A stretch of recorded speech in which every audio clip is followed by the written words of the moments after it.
अच्छा, एक और भी हुआ, दोबारा हो रहा है आज फिर 11 का था। यूनिट एंड डायमेंशन पढ़ लिया तुम लोगों ने?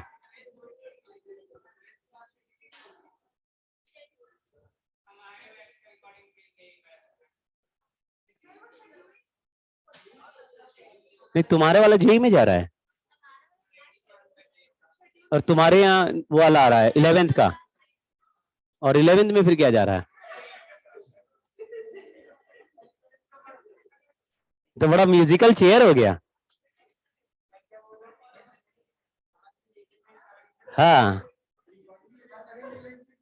11th वालों को मजा आ रहा होगा, यूनिट एंड डायमेंशन पढ़ के गए।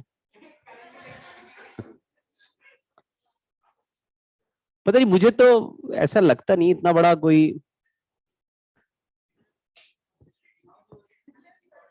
है।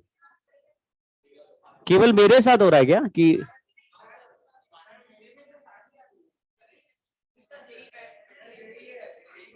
ओ, तो तुम्हारे को नीट वाली आती नहीं है? हाँ।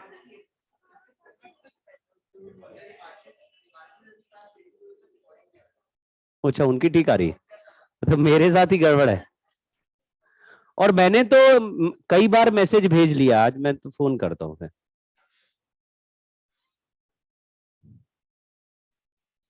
सर मेरे पास सही शो हो रही है, क्या है? सही वीडियोस आ रही है। नहीं, मैं समझा नहीं, क्या अनन्या बोल रहे क्या? क्या बोल रहे? हेलो हेलो, फिर से बोलो। सर मेरे पास 12th की वीडियो शो हो रही है। 12th की वीडियो शो हो रही है? तो कौन से बैच की? जेई इसी बैच की कि दूसरे बैच की? सर इसी बैच की। ओ, नहीं नहीं नहीं, तो वो मैं समझ गया। देखिए क्या है कि वो लोग जब क्लास शेड्यूल करते हैं तो उसमें नंबर ऑफ बैचेस डालते हैं उसमें, ये किस किस बैच में जानी चाहिए, क्योंकि आप लोग किसी का लॉगिन यहाँ का, किसी का देहरादून का, किसी का बोकारो का है। तो ये जैसे आपका बोकारो का अगर लॉगिन है, तो बोकारो का अगर सही डाल दिया तो उनके बैच में सही पहुंच जाएगी, उनके पोर्टल में चल जाएगी। लेकिन अगर यहाँ का नीट बैच नहीं डाला तो नीट में नहीं जाएगी, अगर जेई बैच नहीं डाला तो जेई में नहीं जाएगी। तो वो जो सही डालेंगे तो फिर जाएगी, गलत बैच डाल देंगे तो गलत बैच में घुस जाएगी। और वो नॉर्मली क्या होता है कि एक बार गलती होगी तो शायद वही कॉपी पेस्ट मार देते होंगे कि लिस्ट पूरा उठाया और उसी को पेस्ट कर दिया। तो भाई अब साल भर तो मुश्किल लग रहा है अब। चलो, इसको आज मैं कर दूंगा, आज मैं सोने ही नहीं दूंगा उनको।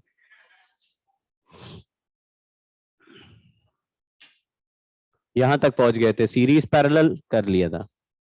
ये वाला क्वेश्चन हो गया क्या?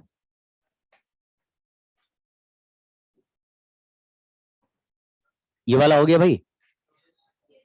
करा था? तुम लोगों ने ट्राई नहीं किया? ट्राई किया क्या? बताओ भाई। यहां R3 R4 R5 तो हो गए सीरीज में, R3 है 20, R4 है 5, R5 है 25, यानी ये सब मिला के हो गया 50। और R2 है 10, ये 10 हो गया और ये 50 हो गया, तो यानी 50/6 हो गया, टोटल पैरेलल में मिल गया। फिर 50/6 में R1 और R6, R1 है 15 और ये 30, यानी 45 प्लस 25/3, ये हमारा आर इफेक्टिव रेजिस्टेंस हो गया। तीनों सीरीज हो गए कि नहीं? तो R1 और R6 और बीच वाला पूरा रेजिस्टेंस, तो 45 × 3 हो गया 135 प्लस, तो 160/3 हो गया। अब battery divided by resistance total कर देंगे तो टोटल करंट आ जाएगा। सवाल यही पूछा है, find current through the battery. देखो यही लिखा है ना, लिखा बैटरी के थ्रू कितना करंट फ्लो करेगा फ्रॉम द बैटरी। हाँ, क्या लिख दे फिर आंसर? ईएमएफ कितना दिया है? 15 डिवाइडेड बाय 160/3, कछू आंसर आएगा। ये 5 से कैंसिल कर देते तो ये 5 नहीं, ये 3 हो जाएगा और ये 32 हो जाएगा।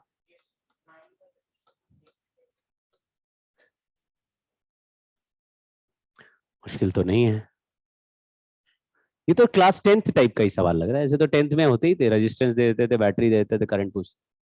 आज बैटरी पढ़ लेंगे, है ना। थोड़ा पेशेंस रखना, बैटरी में थोड़े देर तक कहानी ऐसे धुंधली चलती है, कंफ्यूजन कंफ्यूजन कंफ्यूजन, फिर एक मेन एंड पॉइंट आएगा जिसमें एक रिजल्ट हम लोग फाइनली देखेंगे, वो रिजल्ट याद कर लेंगे। कहाँ बिजी हो? मोबाइल रख लो बैग में। अच्छा अच्छा, कहाँ? तो फिर ध्यान किधर है? इधर इधर, ठीक है। बैटरी समझ लेते हैं। बैटरी में 3 मेन पॉइंट्स है जो हम सीखेंगे। एक पहला नंबर है बैटरी का ईएमएफ क्या होता है, वो सीखेंगे, ठीक है। तो ईएमएफ में भी अभी मैं बताऊंगा इसकी डेफिनेशन, तो कुछ समझ में आएगा नहीं, थोड़ी देर बाद आपके दिमाग में पिक्चर क्लियर हो जाएगी। तो 2-3 टर्म है, वो सारे टर्म एक साथ सीखने के बाद ही आपको मेन मेन पॉइंट पता चल जाएंगे। बैटरी का ईएमएफ का एक डेफिनेशन, पहले एक डेफिनेशन में सिखाता हूं, बाद में वो डेफिनेशन देखेंगे जो स्कूल में चिपकानी होती है, ठीक है। तो वो पहला वाला डेफिनेशन है कि work done on unit charge to move in a closed loop, मतलब work done by battery on unit charge to move in a closed loop through external and internal path। मतलब रास्ता ऐसा क्लोज लूप बनाएंगे जिसमें external path भी हो और internal path भी। जैसे बैटरी के पॉजिटिव टर्मिनल से होता हुआ एक रास्ता नेगेटिव टर्मिनल में जाए और नेगेटिव से होता हुआ पॉजिटिव टर्मिनल पे वापस आ जाए, तो हमारा रास्ता पूरा क्लोज्ड लूप हो गया, क्लोज्ड लूप हो गया, ठीक है। एक्सटर्नल पाथ पे जो वर्क डन बैटरी को करना पड़ेगा, वो एक्सटर्नल रेजिस्टेंस को ओवरकम करने के लिए करना पड़ेगा। मतलब रेजिस्टेंस समझो कि बहुत ही स्पीड ब्रेकर जैसी चीज होती है, जिसमें से चार्ज आसानी से मूव करना चाहता नहीं, जो फ्रिक्शन वाला सरफेस है।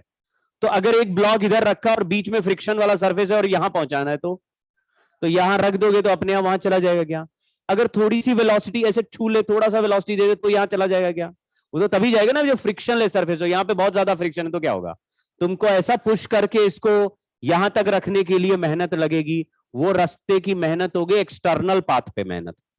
और जो चार्ज, यूनिट चार्ज यहां से यहां तक गया, वो यहां से यहां तक तो बिना मेहनत के सड़क के आ जाएगा, क्योंकि ये पूरा कंडक्टर है, इसमें कोई पोटेंशियल डिफरेंस नहीं है, ये पूरा एक टर्मिनल है। लेकिन यहां से जब चार्ज इस टर्मिनल से इस टर्मिनल अंदर फ्लो करेगा, तो बीच में सोल्यूशन है। अब सोल्यूशन में आयंस जब मूव करेंगे, तो उनको सोल्यूशन को एक प्लेट से दूसरे प्लेट ऐसे तैर के जाने में दिक्कत होगी, क्योंकि और भी आयन से टकराएंगे। सोल्यूशन में कॉन्सेंट्रेशन होगा, डेंसिटी होगी, विस्कोसिटी होगी। कुछ ऐसे नहीं होगा पत्थर को बीच में से पानी के लेके जाओ तो ड्रैग फोर्सेस उसको रोकते हैं। तो वैसे ही ट्रैवल करने में यहां पर भी एक रेजिस्टेंस जैसी फीलिंग आएगी। एक रेजिस्टेंस ऊपर है, एक रेजिस्टेंस नीचे, एक सिंपल पिक्चर बोल रहे हैं। तो ऊपर वाले रेजिस्टेंस पे धक्का देने के लिए एक मेहनत लगेगी और एक मेहनत अंदर। ये पूरी दोनों मेहनत मिला के जो बैटरी यूनिट चार्ज पर एफर्ट लगाएगा, उसको हम क्या बोलेंगे? ईएमएफ। ईएमएफ बैटरी, अभी इससे कोई सेंस बना नहीं, आप बनाना नहीं, अभी कोई सेंस कुछ नहीं बना। Work done on unit charge in close loop is EMF, ये हो गया। अब आप कहेंगे क्लोज लूप पे बाहर भी थोड़ा वर्क डन करना पड़ सकता है और अंदर भी। थोड़ा मिसलीडिंग है ये। जैसे work done on unit charge करते हैं तो वर्क डन अपॉन चार्ज जैसी फीलिंग आती है, इसका यूनिट वोल्ट है। तो वोल्ट तो पोटेंशियल डिफरेंस का यूनिट होता है। हाँ, ये पोटेंशियल डिफरेंस की तरह टर्म है। नाम में क्या लिखा है? Electromotive force. समझ रहे हैं? तो पूरा कंफ्यूजन इसमें। नाम इलेक्ट्रोमोटिव फोर्स, यूनिट किसकी तरह है? वोल्टेज या पोटेंशियल डिफरेंस की तरह है। और डेफिनेशन में पहला शब्द क्या लिखा? Work done. तो फुल मामला घचपच है, ठीक है।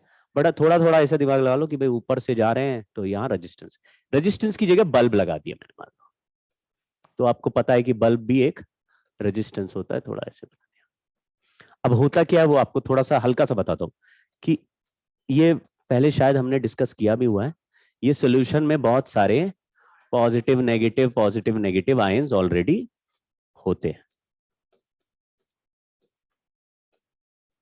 कुछ भी ऐसे रैंडम आयंस हैं।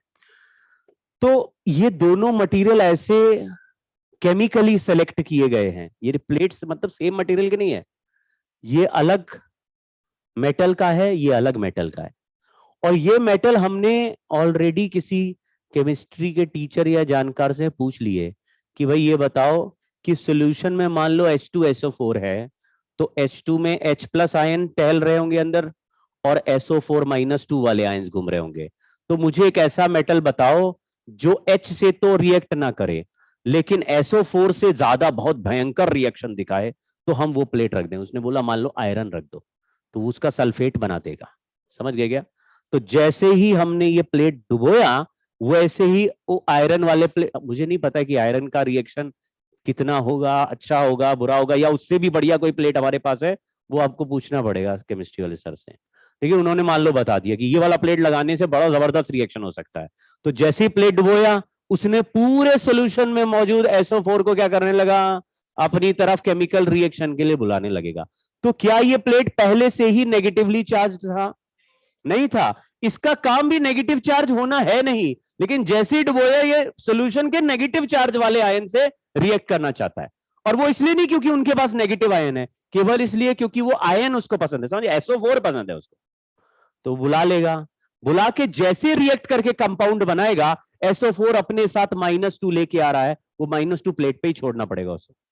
तो ये प्लेट अपने आप कैसा चार्ज हो जाएगा, और यहां पे कंपाउंड बन चुका है, यहां सरफेस पे कंपाउंड बनने लगेगा, तो एक लेयर जैसी कंपाउंड की चढ़ने लगेगी।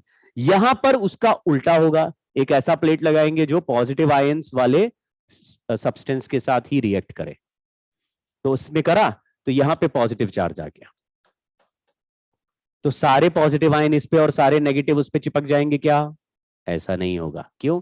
क्योंकि जो पहले पहुंच गया वो दूसरे वाले को इलेक्ट्रोस्टैटिक रिपल्शन से रोकने लगेगा। मतलब समझो कि यहाँ पे कुछ पर्टिकुलर अमाउंट ऑफ जगह ही है जिसमें कुछ आयंस बैठ सकते हैं। जब सफिशिएंट अमाउंट ऑफ आयंस वहां पे बैठ जाएंगे तो ये प्लेट सफिशिएंटली पॉजिटिवली चार्ज हो जाएगा, तो आगे आने वाले पॉजिटिव चार्ज को, तो क्या आगे पॉजिटिव चार्ज वो रिएक्ट नहीं करना चाहता? तो रिएक्शन के हिसाब से उसको अट्रैक्शन हो रहा है, लेकिन इलेक्ट्रोस्टैटिक रिपल्शन हो रहा है, तो बीच में आयन अटक जाएगा। समझ गए क्या?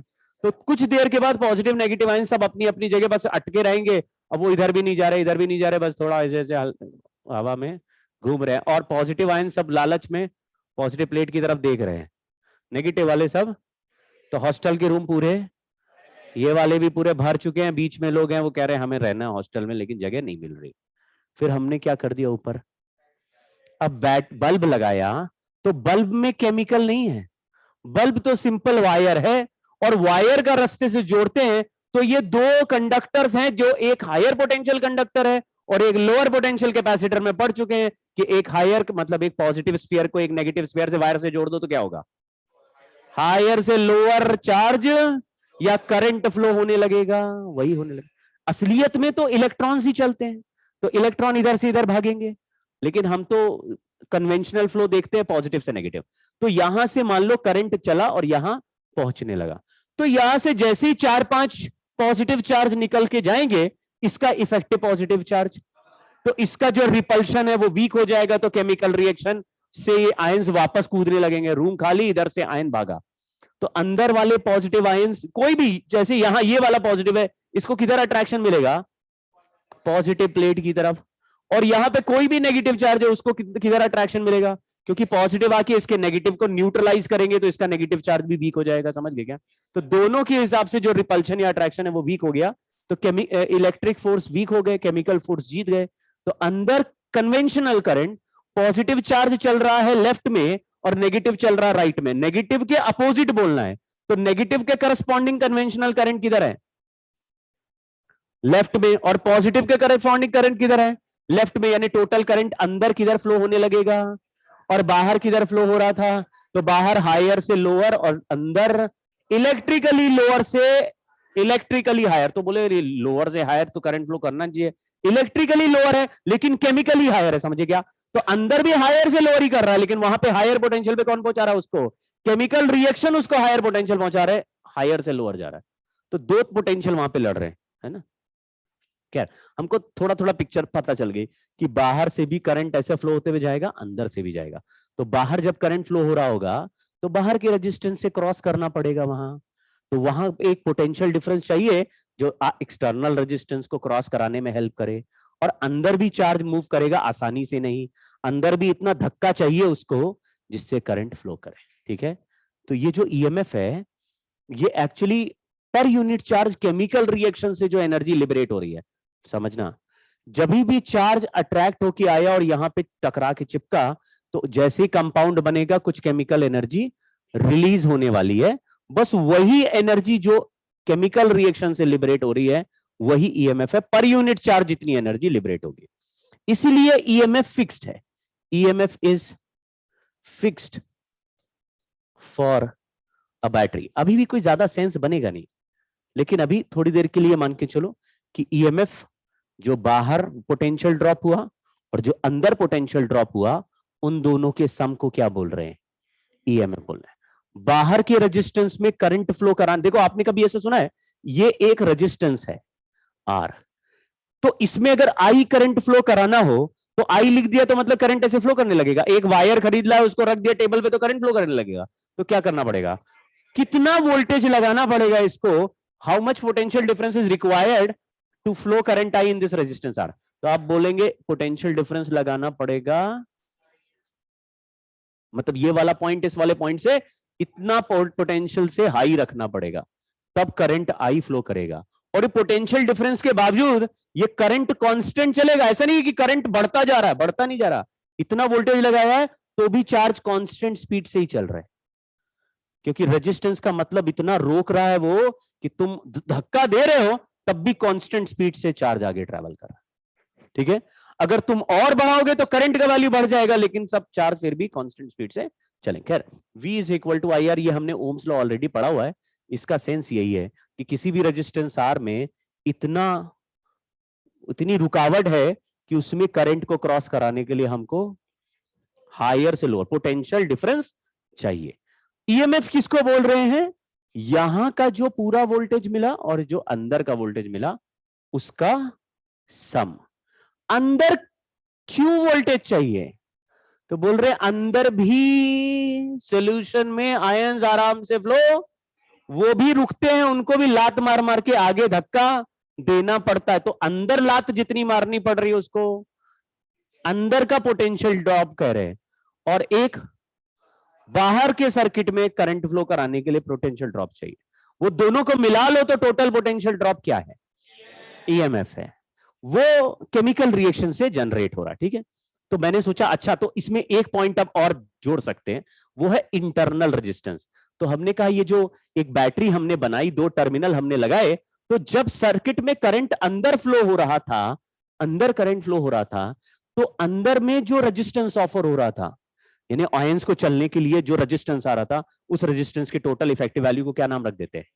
इंटरनल रेजिस्टेंस भी नॉर्मल रेजिस्टेंस की तरह ही है, बाहर करंट अगर आई है तो अंदर भी आई फ्लो कर रहा होगा, क्योंकि सर्किट तो क्लोज ही बनता है। तो हमने बोला कि ये तो ऐसे resistance offered by solution against movement of current या चार्जेस या आयंस इनसाइड द बैटरी, ठीक है? ये तो काफी थ्योरेटिकल बात हो गई कि बैटरी के अंदर जितना भी रेजिस्टेंस, जितना भी हमको मुश्किल हो रही है करंट को फ्लो कराने की, उसके लिए इफेक्टिव एक रेजिस्टेंस अंदर मान लेते हैं, उसका नाम रख देंगे इंटरनल रेजिस्टेंस। इंटरनल रेजिस्टेंस हम बदल नहीं सकते बैटरी का, हमने बैटरी खरीदा तो उसके टर्मिनल के अंदर जो सोल्यूशन है उसमें आयंस को चलने में जो प्रॉब्लम होगी, तकलीफ होगी, उसके करस्पॉन्डिंग अंदर एक रेजिस्टेंस है, वो फ्री में हमें मिल गया, वो हमको खरीदना ही पड़ेगा। हम ये नहीं कह सकते भैया रेजिस्टेंस हटा लो, वो नहीं चाहिए, वो अंदर छुपा हुआ है, वो मिलेगा मिलेगा, ठीक है? इंटरनल रेजिस्टेंस को बनाते कैसे सर्किट में? जब हम ऐसे टर्मिनल्स दो बनाएंगे तो इंटरनल रेजिस्टेंस एक्चुअली यहां अंदर होता है, समझ गए ना? ये दो टर्मिनल होते हैं, अंदर बैठा रहता है, तो हम अंदर बनाएंगे तो बड़ा घचपच फोटो बन जाता है, क्योंकि नॉर्मली ये जगह जरा सी जगह है। तो किसी ने आइडिया दिया कि इसको ऐसे उठा लो, साइड में रख दो, क्योंकि जो भी करंट पॉजिटिव टर्मिनल से चल के नेगेटिव में घुसेगा, वही अंदर नेगेटिव से पॉजिटिव में जाएगा, तो सेम करंट ही जाएगा। इसका मतलब इसको उठा के बाहर भी रख लो तो भी सेम करंट ही आएगा इसमें। तो इसको बैटरी के टर्मिनल के साथ बाजू में सीरीज में लगा देते हैं।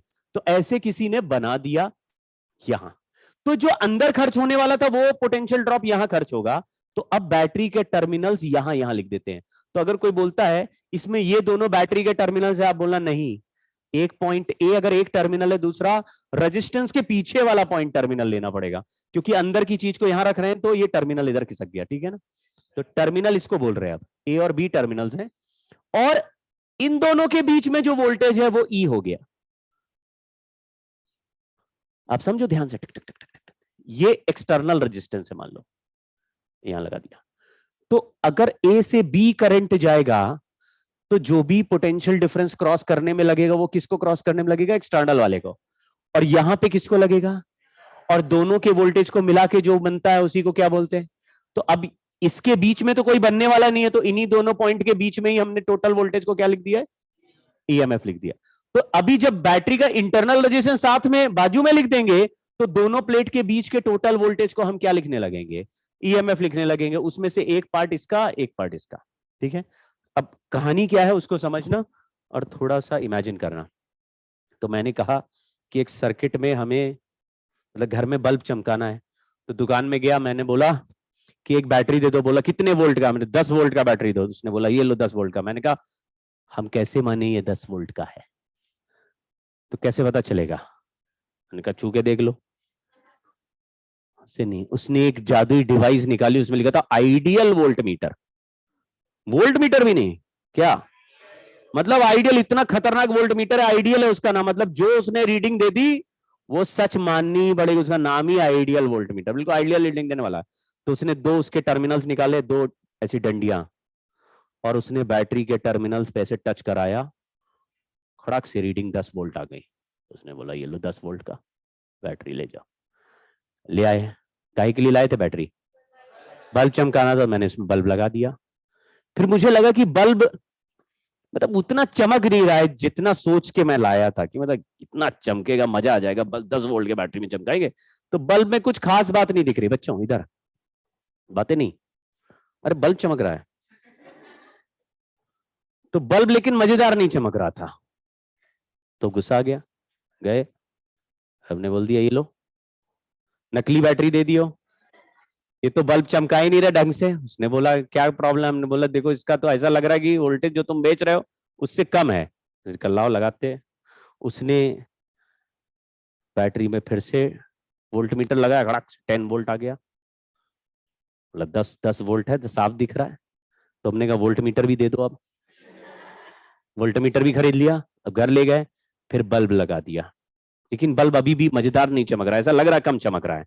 तो फिर मैंने बल्ब चमकते चमकते टाइम ही वोल्ट मीटर टच करा के देखा, तो 8 वोल्ट रीडिंग आ रही। ये तो बड़ा धोखा हो गया। बल्ब हटा दिया और फिर वोल्ट मीटर लगाया 10 वोल्ट, बल्ब लगाया फिर वोल्ट मीटर लगाया 8 वोल्ट। ये तो पोपट हो गया है, तो कुछ मतलब सेंस ही नहीं बन रहा है कि बल्ब चमका रहे हैं तो बल्ब को 8 वोल्ट दे रहा है, और बैटरी से पूछ रहे हैं कितने वोल्टेज की हो, 10 वोल्ट, बल्ब को कितना मिलेगा। ऐसा क्यों, क्योंकि जब बैटरी ने करंट बनाना शुरू किया तो वो करंट को इंटरनल रेजिस्टेंस से भी क्रॉस करना पड़ेगा, और 2 वोल्ट कहां खर्चा हो जा रहा है, इंटरनल रेजिस्टेंस में करंट फ्लो कराने का।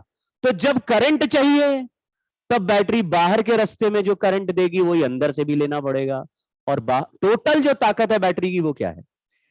तो जब बैटरी नहीं लगा रहे तो फिर अंदर भी कोई खर्चा नहीं हो रहा, क्योंकि हम कोई करंट ड्रॉ ही नहीं कर रहे हैं। तो आइडियल वोल्ट मीटर कैसा वोल्ट मीटर होना चाहिए, जिसको लगाने से वोल्ट मीटर के अंदर भी कोई करंट नहीं आ रहा, समझ गए क्या, क्योंकि वोल्ट मीटर लगा रहे हैं, सेंस बन रहा क्या। तो बैटरी कोई करंट ही नहीं फेंक रही है, इसका मतलब वोल्ट मीटर खुद भी कोई करंट ड्रॉ नहीं कर, ऐसा लगाया तो वोल्ट मीटर क्या कह रहा है, इनके बीच में जो पोटेंशियल डिफरेंस मिलना चाहिए वो बैटरी का पूरा ईएमएफ में जो अंदर खर्चा हो रहा है उसको हटा के देंगे। अगर अंदर 2 वोल्ट का खर्चा हो रहा होता तो तो 10 - 2 का आंसर देता, अगर 3 अंदर का खर्चा हो रहा था तो। समझ गए क्या? बाहर का जो पोटेंशियल डिफरेंस हम वोल्ट मीटर से मेजर करेंगे वो कभी फिक्स वैल्यू नहीं है, वो उस पर डिपेंड करेगा कि बाहर कौन सा बल्ब हमने लगाया। क्यों? क्योंकि जैसा बल्ब हम लगाएंगे उसके करस्पॉन्डिंग बैटरी सर्किट में करंट बनाएगा, और जितना करंट बनाएगा उसी हिसाब से अंदर भी पोटेंशियल डिफरेंस क्रिएट हो जाएगा, और बैटरी की ईएमएफ में से जितना अंदर खर्चा हो गया वो टैक्स कट गया, बाहर के लिए कम। समझ गए ना? टीडीएस, सैलरी मिली, टैक्स पहले कट गया, सरकार के पास गया, अपने लिए मिला झंडू, झंडू बाम। बोले सैलरी तो इतनी थी, हाँ तो टैक्स गया सरकार के पास भाई, अंदर ही अंदर। ऐसे ही तो ये नहीं कि हमको पूरा वोल्टेज दे दो फिर हम अंदर खर्चा कर लेंगे, नहीं नहीं, अंदर पहले खर्चा हो गया और बचा हुआ तुम्हें बाहर मिला, तो तुम्हारे बल्ब को कितना मिला? 8 वोल्ट, बल्ब चमक रहा 8 वोल्ट पे, तुमने बोला दूसरा बल्ब लगा देते, वो और चमकने लगा 7 वोल्ट पे। क्यों? क्योंकि दूसरा बल्ब लगाओगे तो जरूरी नहीं है कि अंदर कमी हो, अंदर ज्यादा खर्चा हो गया तो बाहर। तो ये दोनों चीजें समझते हैं। तो दूसरा टर्म इसको बोलते हैं, जो हम वोल्टेज मेजर कर रहे हैं उसका नाम क्या रखा हुआ है? इसका दूसरा नाम टर्मिनल पोटेंशियल डिफरेंस भी है, और थोड़ी देर के बाद अब आपको पूरी पिक्चर और उसका सेंस बन जाएगा। Terminal potential difference, terminal potential difference battery के टर्मिनल्स के बीच का पोटेंशियल डिफरेंस है। और टर्मिनल सब किसको बोल रहे हैं? इसको नहीं बोल रहे हैं, जो रेजिस्टेंस के पीछे वाला पॉइंट है वहां पे टर्मिनल बोल रहे हैं, क्योंकि इंटरनल रेजिस्टेंस को साथ में रख दिया। अगर इसको अंदर ही रख दोगे तो इसको ही दोनों को बोल सकते हैं। तो अब जब मुझे एक्सटर्नल रेजिस्टेंस लगाना है तो कहां लगाएंगे? एक वायर लेंगे ए से और दूसरा लेंगे बी, समझ गए ना? तो बैटरी के 2 टर्मिनल्स हैं, तो बल्ब लगाओगे तो कहां लगाओगे? एक वायर लोगे एक टर्मिनल से, दूसरा लोगे दूसरे से, और बल्ब बीच में लगा दोगे। तो ये एक्सटर्नल रेजिस्टेंस आर मैंने लगा दिया, ये इंटरनल रेजिस्टेंस है, इस बैटरी का ईएमएफ ई है, ईएमएफ यहां से यहां तक के वोल्टेज को बोल रहे हैं। तो बताओ ये दोनों रेजिस्टेंस सीरीज में दिख रहे हैं कि पैरेलल में? पैरेलल में दिख रहा है, पैरेलल में दिख रहा है। पैरेलल पहचान पाते हो? पैरेलल में दोनों रेजिस्टेंस का लेफ्ट हाथ भी एक साथ पकड़ा होता है और राइट हाथ भी एक साथ पकड़ा होता है, उनके बीच में कुछ और नहीं होता फिर। समझ गए? ये दोनों रेजिस्टेंस, क्या ये वाला पॉइंट है ना रेजिस्टेंस का, यहां कनेक्टेड होता, और दोनों रेजिस्टेंस के दोनों एंड आपस में कनेक्टेड होते तो क्या बोलते हैं? इसको सीरीज क्यों बोल रहे हैं? कुछ और बोलो। क्योंकि यहां से जो करंट एंटर निकलेगा, हाँ कोई जंक्शन है क्या? रास्ते में करंट डिवाइड हो रहा है क्या? कहीं डिवाइड हुआ क्या? नहीं। करंट थ्रू आउट सेम चला कि नहीं? तो क्या हो गया ये? सीरीज। ऐसे नहीं कि सर एक ऊपर के रास्ते में एक नीचे होता है तो पैरेलल बोलते हैं, ऐसा नहीं है, सीरीज है ये। तो टोटल रेजिस्टेंस क्या हो जाएगा? R plus R. Total voltage EMF E है और आर प्लस आर का टोटल रेजिस्टेंस है, तो current equal to total voltage upon total resistance. ये समझ में आया? ठीक है, इसको इधर मल्टीप्लाई कर देते तो E is equal to I R plus I R लिख दिया। ई माइनस आई आर को हमने आई इंटू कैपिटल आर लिख दिया। इस पे ध्यान देना। हाँ, अब अगर मैं पूछूं what is potential difference across A B, तो आप बोलेंगे ए पॉइंट और बी पॉइंट के बीच में एक्सटर्नल रेजिस्टेंस आर लगा हुआ है, इसमें कितना करंट जा रहा है? तो यहां से यहां तक का जो पोटेंशियल डिफरेंस है वही हमारा पोटेंशियल डिफरेंस वी है, तो V is equal to I R हो गया। तो इस आई आर की जगह वी लिख देते हैं, वी इज इक्वल टू, और अभी अभी यही मैंने सिखाया आपको कि आपको पूरा बैटरी ईएमएफ ई का मिलेगा, लेकिन अंदर इंटरनल रेजिस्टेंस को क्रॉस करने के लिए कितना पोटेंशियल डिफरेंस चाहिए? अगर I current small R resistance में फ्लो कराना हो तो कितना पोटेंशियल डिफरेंस की जरूरत होगी? I into small R. अभी तो बोला ऊपर, पिछले फोटो में बोला कि अगर आर रेजिस्टेंस में आई करंट फ्लो कराना है कितना वोल्टेज चाहिए? आई इंटू कैपिटल आर। तो यहां पे स्मॉल आर में आई करंट फ्लो कराने के लिए कितना चाहिए? तो ये स्मॉल आर में अंदर खर्चा हो गया, ई में से आई आर खर्चा हो गया, तो बाहर के लिए कितना मिला? तो बाहर का वोल्टेज किसमें करंट फ्लो करा रहा है? कैपिटल आर में। कुछ समझ गए क्या? तो वी इज आई आर है। ठीक है, चाहो तो वैल्यू रख सकते हैं। तो देखो इसी फॉर्मूले में आई की जगह ये रख रहा हूं, तो वी का आंसर आया E R upon R plus R. तो इसका मतलब ये हुआ कि सर बैटरी खरीद लाए 10 वोल्ट की, लेकिन जब हम बाहर से देखते हैं 2 टर्मिनल बाहर, तो हमें एक्सटर्नल सर्किट में 10 वोल्ट मिले ऐसा जरूरी नहीं है। हमें 9 वोल्ट भी मिल सकता है, 8 भी मिल सकता है, 7 भी मिल सकता है। तो हमें पता कैसे चलेगा कि कितना मिल रहा है? तो वो बात किस पे डिपेंड करेगी? वो बात किस पे डिपेंड करेगी? एक्सटर्नल रेजिस्टेंस कितना लगाए हो उस पर डिपेंड करेगी, क्योंकि उसके हिसाब से करंट ड्रॉ होगा, उसके हिसाब से अंदर खर्चा होगा। ठीक है, तो हमारा फॉर्मूला ये है। अब इसको ड्रॉ करके देख रहा हूं मैं, ग्राफ बना के। मैंने बोला ये टर्मिनल पोटेंशियल डिफरेंस है, टीपीडी लिख देता हूं, और ये है कैपिटल आर, यानी सर्किट में बैटरी के अक्रॉस रेजिस्टेंस का वैल्यू मैंने 1 ओम, 2 ओम, 3 ओम ऐसे बदलना चालू कर दिया, तो अलग अलग मुझे पोटेंशियल डिफरेंस बाहर मिलेगा। आप समझना, बाहर के वोल्टेज में हम क्यों इंटरेस्टेड है? क्या इंटरनल रेजिस्टेंस पे जो करंट जा रहा है उससे मेरा बल्ब चमकेगा? इंटरनल रेजिस्टेंस में ज्यादा गर्मी बनने लगी तो मेरा बल्ब ज्यादा चमकेगा? नहीं, मेरा बल्ब उल्टा कम चमकेगा। इंटरनल रेजिस्टेंस में ज्यादा हीट बन गई तो बैटरी ज्यादा गर्म होने लगेगी। तो हम किस में इंटरेस्टेड हैं कि बाहर कितना वोल्टेज आ रहा है, वही उसी से तो मेरा बल्ब चमक रहा है। तो बाहर अगर 8 वोल्ट आ रहा है तो मेरा बल्ब 8 वोल्ट के हिसाब से, अंदर 3 वोल्ट खर्चा हो गया तो बाहर 7 मिल रहा है मुझे। समझ गए क्या? तो हम लोग यही कोशिश कर रहे हैं कि मेरे एक्सटर्नल रेजिस्टेंस आर के हिसाब से क्या कैसे बदल रहा है। कहां भाई?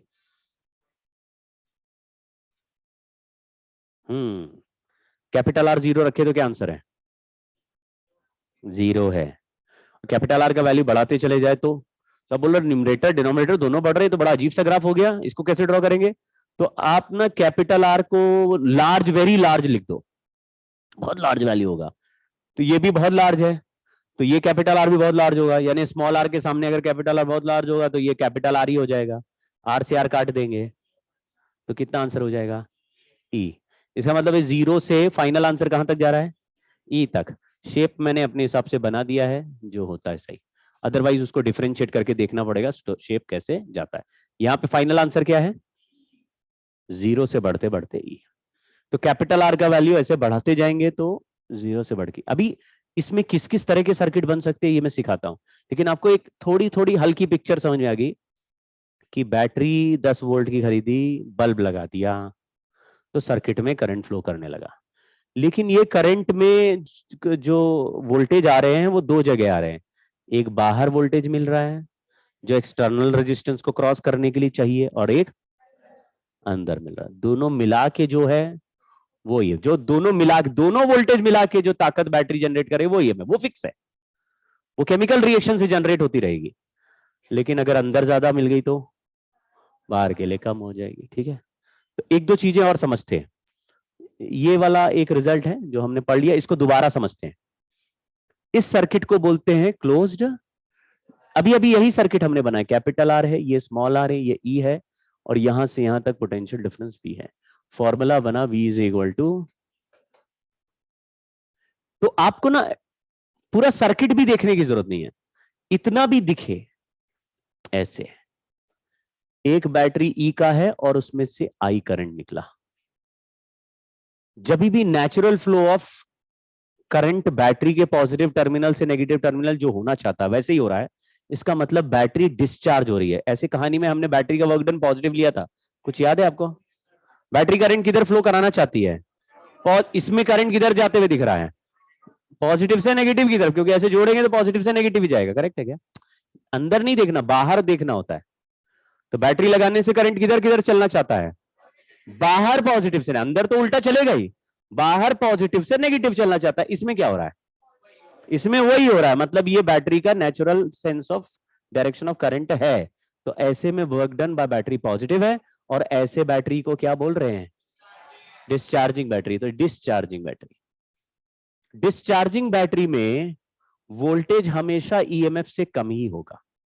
कितना होगा? E minus I R.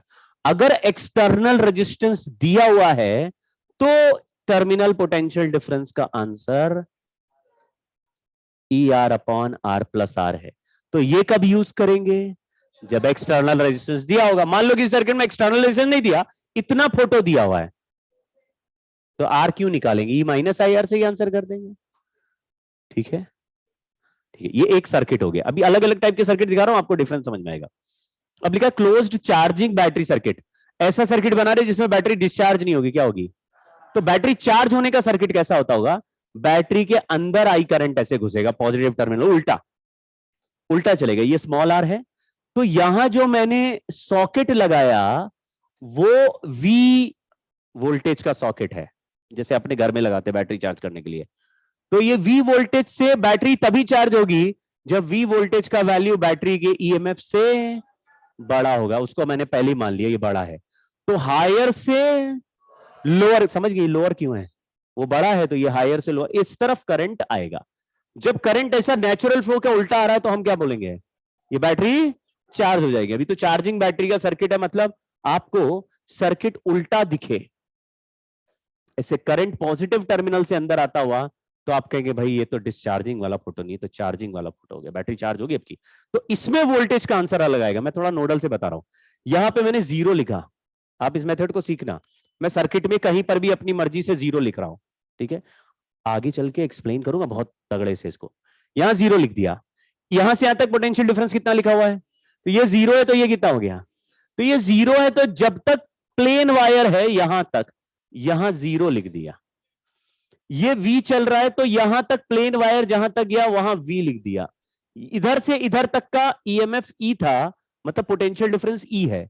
ये पॉइंट V का है, तो वहां से E नीचे आएंगे तो इस पॉइंट का वोल्टेज कितना मिलेगा? V बड़ा है, E छोटा है, तो इस पॉइंट का वोल्टेज लिख दिया। अब इस छोटे रेजिस्टेंस को देखो ध्यान से जरा, ये स्मॉल r का रेजिस्टेंस है, इसका ये पॉइंट 0 वोल्ट का है और ये वाला पॉइंट V माइनस E का है। कौन सा हायर है? तो करंट इसमें ऐसे फ्लो कर रहा है, जो कि मैंने डायरेक्शन ऑलरेडी ऐसे ही बनाया हुआ है। करंट I इसमें फ्लो कर रहा है, तो V is equal to IR बोलते हैं। What is potential difference across this resistance? ये पॉइंट V माइनस E है, वो 0 है। हाँ, तो हम लोग लिख दिया V minus E is equal to IR, समझे क्या? E इधर भेजो तो V का वैल्यू E प्लस IR। ये किस बैटरी के लिए लिखा है हमने? तो अभी डिस्चार्जिंग के लिए क्या था, तो आंसर अलग हो गया। आप कहेंगे सर ये तो हम इधर से फोटो देख के बोल सकते थे। पहले वाले आई और इस आई में डायरेक्शन अपोजिट है, यानी आई की जगह माइनस आई करें तो ये आंसर आएगा। तो ई माइनस आई आर में आई की जगह माइनस आई लिखा तो ई प्लस आई आर हो गया, ठीक है? तो आप फोटो देख के उसी समय डिसाइड कीजिएगा कि आंसर लिखना क्या है हमें, क्योंकि कई बार सर्किट में बैटरी चार्जिंग दिखेगा, कई बार डिस्चार्जिंग, और सवाल पूछेगा what is potential difference across this battery. तो वहां पे लल्लू छाप बात मत करना, सर 5 वोल्ट की बैटरी ऐसा दिया हुआ था फोटो में और कह रहा है कि वोल्टेज बैटरी का बताओ, 5 वोल्ट लिखा है। तो 5 वोल्ट बैटरी लिखा हुआ, इसका मतलब क्या है? वो ईएमएफ है, कोई चीज फिक्स्ड है, मतलब वो क्या है? तो फोटो के हिसाब से बदलेगी तो हम बोलेंगे वो तो पोटेंशियल डिफरेंस अलग चीज है। समझ गए? बोल रहा बैटरी 5 वोल्ट की है और पोटेंशियल डिफरेंस बताओ, तो खेल समझ गए ना? पोटेंशियल डिफरेंस सर्किट के हिसाब से अलग अलग आएगा। ईएमएफ जो एक बार दे दिया वही रहेगा, सर्किट में करंट कैसा भी फ्लो करता है। ठीक ठीक है, तो दो चीजें आप तो समझ में आ गई। दो तरह के सर्किट और बता रहा हूं मैं, ओपन सर्किट और शॉर्ट सर्किट। ओपन सर्किट बोलते हैं जब बैटरी से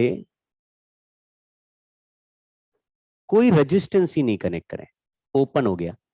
पहले भी हम करते थे, स्विच ओपन कर दें तो ओपन सर्किट हो गया, मतलब अभी करंट फ्लो, यहां पे इफेक्टिव रेजिस्टेंस इंफिनिटी और करंट का वैल्यू 0 है, तो V का value E minus I are में अगर I 0 कर दे तो क्या आ जाएगा? ये वही वाला फोटो है जो दुकानदार मुझे दिखा रहा था। क्या था? उसने बैटरी रखा है, लगाया, पोटेंशियल में पूरा 10 वोल्ट दिखा रहा है, मतलब अगर सर्किट में करंट फ्लो नहीं कर रहा तो मतलब बैटरी का करंट है ही नहीं, बैटरी में से करंट नहीं निकल रहा, तो जो ईएमएफ है वही पोटेंशियल डिफरेंस दिखा। यही डेफिनेशन स्कूल में लगानी है। क्या लगानी है? कि EMF is potential difference across the terminals in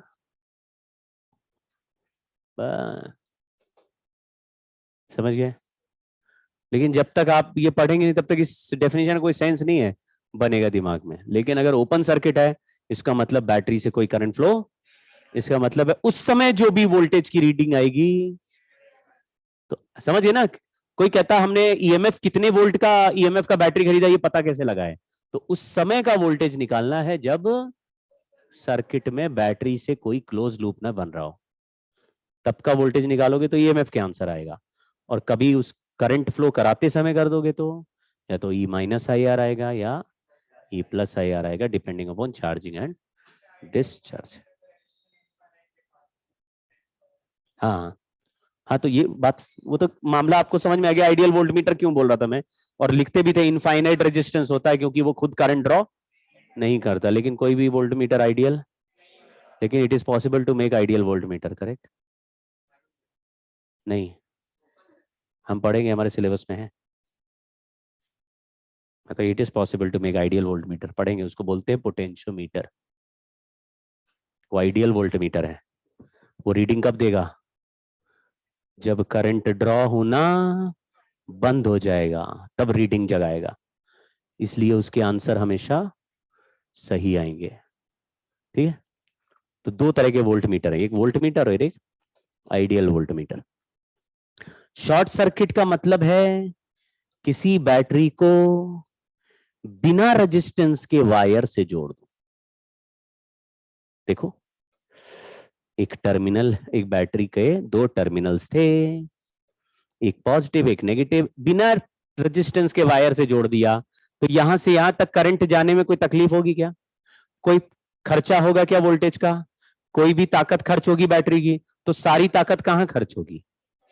internal में तो लगेगी। तो बैटरी का ईएमएफ सारा करंट किधर फ्लो कराएगा? इंटरनल से। तो इंटरनल से तो है ही ना। तो what is total resistance of this circuit? Small R. Total voltage कितने का है? तो करंट क्या हो गया? तो ऐसा मत कहना कि शॉर्ट सर्किट में इनफाइनाइट करंट हो जाता है। शॉर्ट सर्किट में भी रेजिस्टेंस कितना रहता है? स्मॉल आर तो रहता है ना।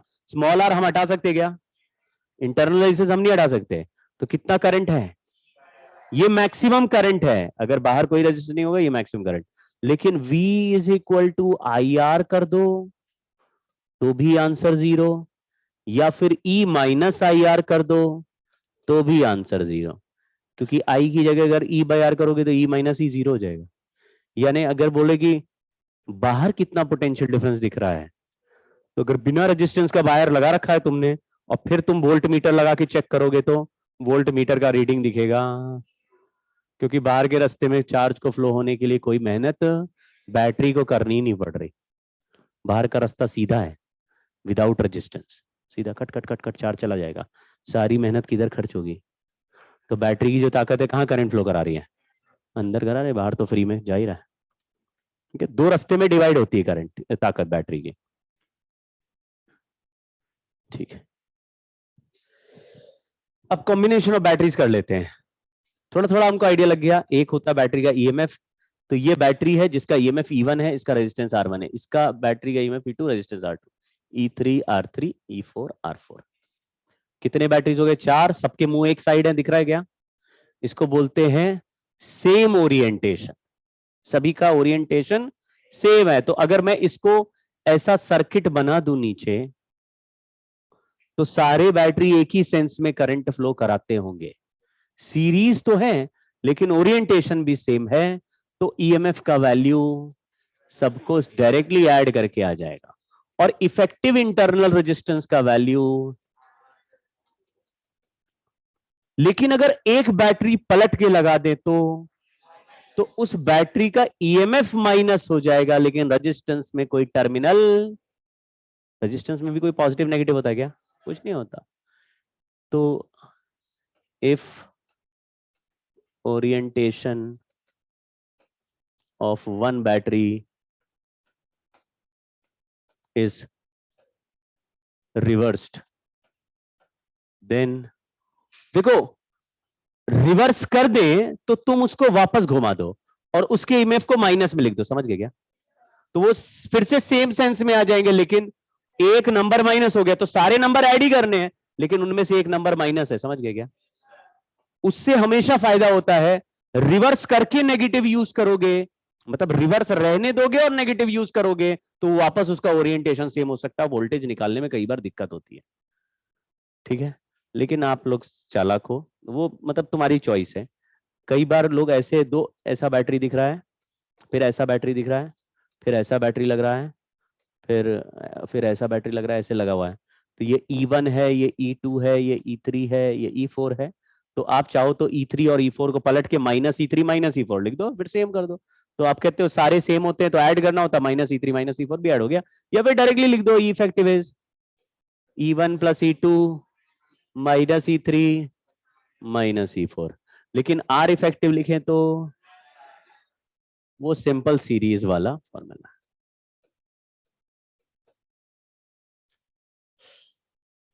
तो इसका मीनिंग क्या होता है? इसका मीनिंग है कि ये चार मिलके क्या बन गए, एक बैटरी बन गया, और चार रेजिस्टेंस मिलके एक इंटरनल रेजिस्टेंस बन गया। ई इफेक्टिव हो गया, आर इफेक्टिव हो गया। ठीक है, मामला सिंपल है। इसमें तो फोटो बना हुआ था, इसमें भी देख लेते हैं। हाँ, इसमें तीन बैटरीज हैं, एक के पैरेलल का थोड़ा आइडिया लग रहा है। यानी दो टर्मिनल्स के अक्रॉस ऐसे टर्मिनल टू टर्मिनल जोड़ दिया, तो सबके पॉजिटिव टर्मिनल आपस में जुड़े हैं, सबके नेगेटिव टर्मिनल आपस में जुड़े हुए हैं। अगर रिवर्स लगा दिया किसी को तो उसको वापस घुमा लेना और माइनस लिख देना। समझ गए? यानी कि फाइनली आपको फोटो में कैसे दिखेंगे, सारे पॉजिटिव एक साथ, सारे नेगेटिव एक साथ। लेकिन कोई उल्टा लगा तो उसको रिवर्स करके नेगेटिव लिख लो, और फिर सारे पॉजिटिव एक साथ, फिर सारे नेगेटिव एक साथ। मैं इफेक्टिव का आंसर लिख रहा हूं, तीन बैटरी मिला के एक बैटरी हो गया। क्योंकि सारे पॉजिटिव एक साथ हैं तो आपको पॉजिटिव टर्मिनल उसी साइड दिखेगा जिस साइड बाकी सबके पॉजिटिव थे। दिख रहा है क्या? और नेगेटिव ऐसा ही दिखेगा। मतलब इन बैटरीज का ओरिएंटेशन और इसका सेम लगेगा। अगर तुमको कोई रिवर्स बैटरी दिया, तुमने पलट के कर दिया, तो सारे एक जैसे टर्मिनल हो जाएंगे, वैसा ही फाइनल फोटो आएगा। समझ गए क्या? तो पहले मन में रोटेट कर लेना बैटरी को, जिससे सारे सेम सेंस में आ जाए। जिसको रोटेट करो बस उसी को नेगेटिव लिख लेना, और फिर वैसा ही फोटो इधर बन जाएगा। देखो, इसका इफेक्टिव ईएमएफ का आंसर बहुत ही इंपॉर्टेंट है, उसको याद करना पड़ेगा, बाद में डिराइव भी कर सकते हैं।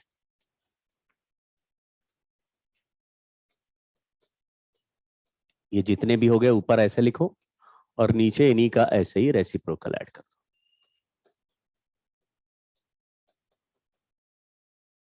ऊपर प्लस या माइनस ईएमएफ के हिसाब से आ सकता है, लेकिन नीचे में माइनस कभी नहीं आएगा। ये बात आइडिया लग रहा है आपको? तो बैटरी अगर पलटते हैं या सेम ओरिएंटेशन में लाते हैं तो जो पलटा उसका ईएमएफ माइनस हो गया, बट नीचे ईएमएफ नहीं है, रेजिस्टेंस कभी माइनस। ये फॉर्मूला याद कर लिया क्या? एक बार दिमाग में रखो जरा इसको, बहुत ज्यादा मुश्किल नहीं है। यूनिट एंड डायमेंशन से भी E/R ऊपर लिखा तो नीचे 1/R लिखेंगे तभी R कटेगा। और नीचे वाला टर्म 1/R इफेक्टिव ही है, क्योंकि पैरेलल में तीन रेजिस्टेंस है, तो 1/R इफेक्टिव इज, तो एग्जैक्टली पैरेलल नहीं है, लेकिन ये पैरेलल की तरह हम ट्रीट कर रहे हैं इसको।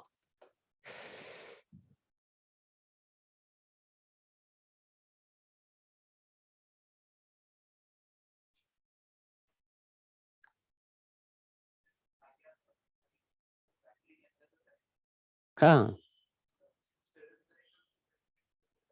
नहीं, अभी तो हम बहुत सिंपल सर्किट ही कर रहे हैं कि एक ही रास्ता था।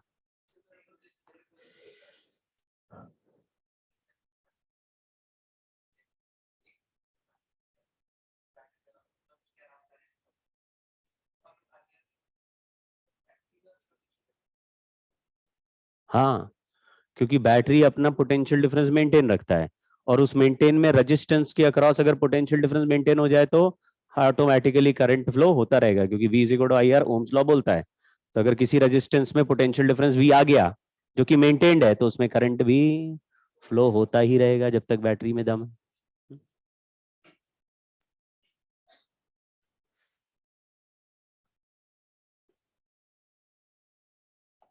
आपने किरचॉफ्स लॉ पढ़ा है, जिसमें हम करंट भेजते हैं, फिर वो जंक्शन में करंट का समझ, ये हम पढ़ेंगे अभी इसके बाद। तो ये सवाल एनसीईआरटी में ऐसे क्वेश्चंस गिवन है, और वो सॉल्व करते हैं किरचॉफ्स लॉ से। जबकि एनसीईआरटी में बैटरी के सीरीज पैरेलल का भी फॉर्मूला गिवन है। मतलब कि बैटरी के सीरीज पैरेलल कॉम्बिनेशन को यूज किया जा सकता है एनसीईआरटी के दिए हुए अधिकारों के हिसाब से जो राइट्स हमें मिले हैं उसमें हम सीरीज पैरेलल सॉल्व कर सकते हैं, ठीक है। लेकिन समहाउ जितने सॉल्व्ड एग्जांपल एनसीईआरटी में है उसमें बैटरी के सीरीज पैरेलल से सॉल्व नहीं करते, तो मतलब वो उनकी थोड़ी कमी है, ठीक। तो आपको एनसीईआरटी में इसी तरह के सवाल बहुत मिलेंगे, इस तरह के जिसमें 2 या 3 लूप्स होंगे और ऑलमोस्ट हर लूप में एक बैटरी बैठा होगा और आपको उस लूप में इफेक्टिव करंट या किसी ब्रांच में करंट ऐसे सॉल्व करना होगा। अभी आप लोग इसको सॉल्व करने की कोशिश मत कीजिएगा, मैं आपको बताता हूं कि कैसे, क्या थिंकिंग है, क्या सोचना है, कैसे करना है सॉल्व, ठीक है। लेकिन इसका एक तरीका जो एनसीईआरटी में दिया हुआ है किरचॉफ्स लॉ, उससे होता है, ठीक है। और सबसे खराब तरीका है वो। हमारे पास और भी 2-3 मेथड्स हैं सेम क्वेश्चन को सॉल्व करने के लिए जो उससे बहुत बेटर है, लेकिन बाकी सारे मेथड्स हमारे को अलाउड नहीं है स्कूल में यूज कर रहे। तो हम स्कूल में सॉल्व करते समय या तो किरचॉफ्स लॉ से सॉल्व करेंगे जो सबसे बेकार तरीका है, लेकिन सारे टीचर्स क्या एक्सपेक्ट कर रहे हैं, उसी से सॉल्व करो, या फिर हम कॉम्बिनेशन ऑफ बैटरी से भी सॉल्व कर सकते हैं क्योंकि वो एनसीईआरटी में गिवन है, लेकिन नंबर कटने का चांस है। तो ऐसे एग्जाम में करना जिसमें कॉपी चेक रीच मतलब अलाउड हो डिस्कशन, टीचर बोले कि हम नंबर नहीं देंगे तो तुम अपना पॉइंट रख पाओ कि your honour but this method is given in the NCERT book and I am allowed to write this method, ठीक। तो हो सकता है नंबर बाद में मिल जाए। अगले क्लास में मैं एक ऐसा मेथड सिखाऊंगा जिसको लगाने से 100% जीरो मिलेगा आपको। क्वेश्चन सॉल्व होगा, कितने नंबर मिलेंगे और जल्दी सॉल्व हो जाएगा, 0 नंबर के साथ आप सक्सेसफुली घर आए, मतलब आपको पता रहेगा कि ये लगाया 0 मिलेगा। मैं साफ क्लियरली बता देता हूं, लेकिन हर साल मुझे ऐसे बहादुर मिलते हैं जो फिर भी वो मेथड लगा के टेस्ट करते हैं कि सर सच बोल रहे और टीचर को भी अब पता चल गया है कि ये कोचिंग ऐसी है जिसमें ये वाला मेथड बताया जाता है, मुझे इसमें 0 देना है। तो आप लोग समझ लेना, कोई भी स्कूल में इससे फर्क नहीं पड़ता, हर स्कूल में बिना भेदभाव के 0 मिल रहा है। और बाद में बोलते हैं सर हमने ये वाला मेथड लगा दिया 0 दे दिया। अबे तो मैं क्या अंग्रेजी बोल रहा था, मैं ये बोल रहा हूँ ये मेथड लगाओ 0 मिल जाएगा तो सक्सेसफुली अचीव्ड हो गया ना, ठीक है। तो वो नोडल है, उसको हम सीखेंगे। अभी हमने 0 वाला मेथड लगाया था ना, वो समहाउ नहीं मानते स्कूल वाले, कोई भी लॉजिक दे लो, एनसीईआरटी में नहीं दिया है भाई हमने, जबकि आप देखेंगे वो किरचॉफ्स लॉ ही है, जो नोडल मेथड किरचॉफ्स लॉ है, रिवर्स ऑफ किरचॉफ्स लॉ है। लेकिन अभी हम सीख गए थे पैरेलल कॉम्बिनेशन, उसको यूज करेंगे। आप ध्यान से देखना, ये सवाल पैरेलल कॉम्बिनेशन से भी हर बंदा नहीं करता। पढ़ लेते हैं सवाल। In the circuit shown potential difference between A and B, इस तरह के क्वेश्चंस अपने एनसीईआरटी में भी हैं और हर बुक में ऐसे सवाल मिलेंगे। तरीका है किरचॉफ्स लॉ, हमारा तरीका है combination of battery. Her branch में एक बैटरी है, क्या आपस में सारे पैरेलल हैं? पैरेलल हैं। तो कोई ऐसा कहता है कि सर ऐसा कर सकते क्या कि 2 ब्रांच को अगर पैरेलली कंबाइन करके एक बना दे, तब तो सिंगल ब्रांच बचेगा। एक ये 2 मिलके एक हो गया तो फिर तो एक ही लूप बचा ना, और एक लूप तो सीरीज होता है, कुछ समझे क्या? लेकिन मैं ये कहता हूं कि अगर तीनों को मिला के एक बना दे तो एक ही ब्रांच मिलेगा और कोई लूप ही नहीं बनेगा, और अगर कोई लूप नहीं बनेगा तो सिंगल ब्रांच में कोई करंट ही फ्लो नहीं करेगा, क्योंकि फिर तो ओपन सर्किट हो जाएगा। कुछ समझे क्या? देखो मैंने इमेजिन करो, अगर तीनों रास्ते को मिला के एक बना दो, यानी 3 रास्ते मिला के एक बना दें, तो एक पॉइंट यहां ए है और यहां से यहां के बीच में 3 ब्रांच मिलके एक इफेक्टिव बैटरी हो गई, एक इफेक्टिव रेजिस्टेंस हो गया, और यहां से ये पॉइंट बी है। कुछ दिखा क्या? ये डी पॉइंट था और ये सी पॉइंट है। अब तीनों ब्रांच मिलके अगर एक बैटरी बना दें तो इस बैटरी में अभी कोई करंट फ्लो नहीं हो सकता इस फोटो में। क्यों? क्योंकि कोई और रास्ता है ही नहीं जिससे ये सर्किट क्लोज हो रहा हो, क्योंकि तीनों मिला के तो एक ही बना दिया हमने। कुछ समझे क्या? तो ये कैसा सर्किट है?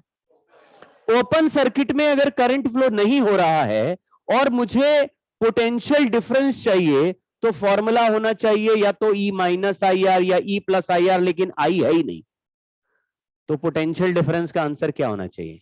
ई होना चाहिए। तो तुमने बोला सर पोटेंशियल डिफरेंस तो सी से डी का आंसर अगर निकालें तो ई हो जाएगा, लेकिन इन दोनों रेजिस्टेंस में भी कितना करंट है? जीरो।